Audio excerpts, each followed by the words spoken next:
Is Noah's Ark just a fun Bible story to share with your kids about how cute giraffes and elephants, other animals, were ushered into a big boat and saved from a flood?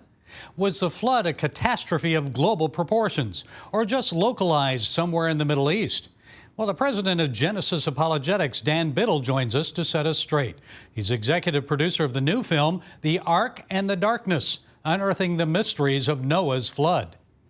Dan, it's good to have you with us. So what does the research tell us? Briefly explain what are some of the most important scientific facts that validate the Bible's account of the Great Flood?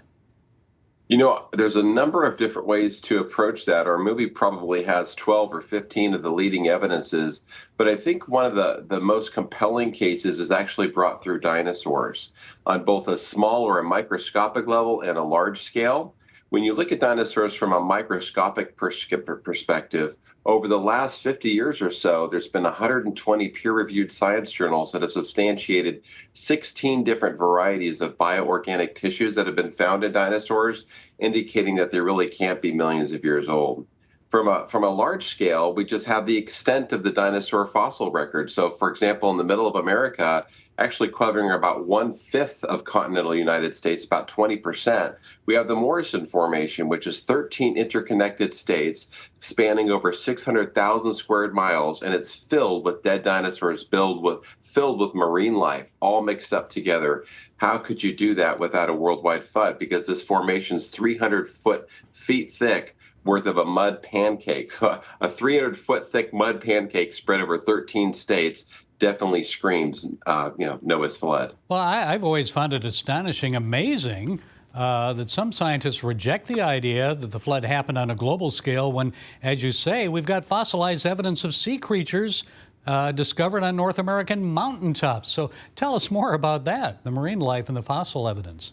You know, what's really amazing is it's not just North America. It's pretty much every continent has high mountain ranges, and there are sea life fossilized on the tops of mountaintops. You've got, Mount Everest at 29,000 feet high. There's fossilized limestone up there with marine life that just goes for spans. Most high mountain ranges have sea life from the tectonics that were going on during the flood and immediately after. So it's quite an obvious thing. It's not just America, it's every continent. Scientists have got it down to what we call the 6 SLOS mega sequences. We can now really pin what happened in the flood, the different stages that it went through, but it produced billions of dead things buried in rock layers laid down by water all over the earth. And those who doubt the biblical account point out there are about 8 million species of animals in the world, and the ark was about 1.5 football fields in length and taller than a 4-story house. So still, how could Noah possibly fit all those animals onto an ark and feed them for a year? How do you respond to that? Yes, we get that a lot. Well, let's just take a quick review of 4 different animal varieties. If you have dogs, there's 339 breeds of dogs, but they all go back to a pair of wolves, Canis lupus. If you look at the horse kind, same thing, 335 breeds of horses, but they're all interfertile. They're all the same kind. Chickens, 68 breeds of chickens. They're all still interfertile. All you need is a set of chickens. Look at the bear family, the Ursidae family. There's 5 of the 8 species in the bear family are still interfertile. You can take a black bear and breed it with a brown bear and breed it with a polar bear. So when you quickly scale back the animal tree like that, going from 300 dog breeds down to a pair and 68 chickens to a pair, you can reduce all the animals that you need on the ark just about 7,000 and put them on the ark just 4,500 years ago. They get off the ark and rapidly speciate afterwards, but you can reduce the number of animals needed on the ark to just about 7,000. Why do you think more churches aren't studying or teaching these biblical truths about the Great Flood?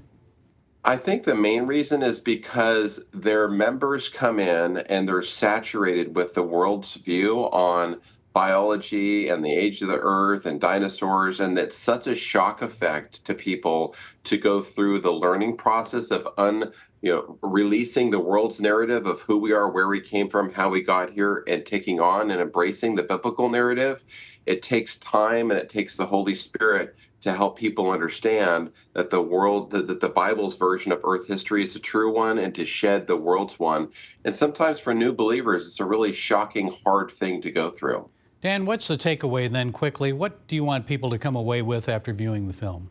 I think it's really straightforward. Our message is to wake people up to help them understand that Noah's flood is real history. God judged the world in the past, and there's going to be a future judgment coming, and we want them to be ready for it. That's why we present the gospel in the film in a really strong way. Okay, where can people see the film? They can go to noahsflood.com, so plural, but without the apostrophe S, so just noahsflood.com, and you can click there to see showtimes. Ticket sales are going crazy. There's a number of theaters that are selling out, so I would recommend getting your tickets quickly, but we're in about 1,000 theaters nationwide this Wednesday, March 20th, and Thursday, the 21st only.